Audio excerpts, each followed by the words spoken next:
Factory boss Lei Kongrui paces the aisles of his warehouse in China's eastern Jiangsu province, inspecting what he calls erotic clothing.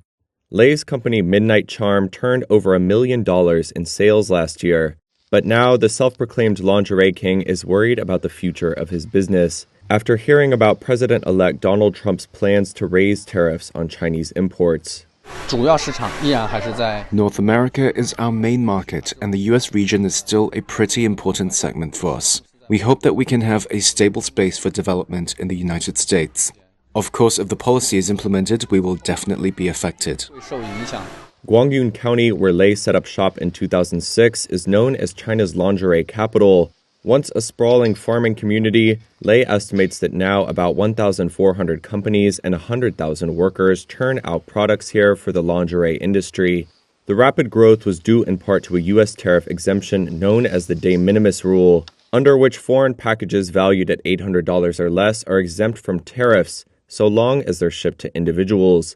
The de minimis rule has been the secret sauce behind the meteoric rise of the likes of Shein and Temu. Those Chinese e-commerce platforms are now household names in the U.S., and producers like Lei benefit from selling on them.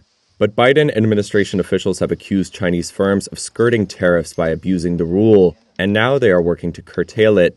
Democratic lawmakers want it closed too, calling it a loophole that is being exploited for criminal ends, such as fentanyl trafficking.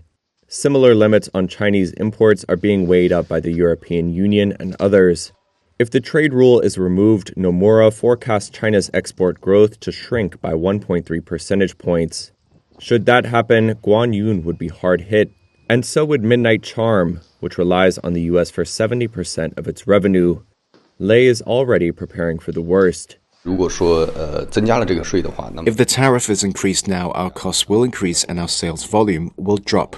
And so our response could be, one, to use other measures to conduct business in the U.S., not only through e-commerce in the US, but maybe with local US business owners as well, or other ways.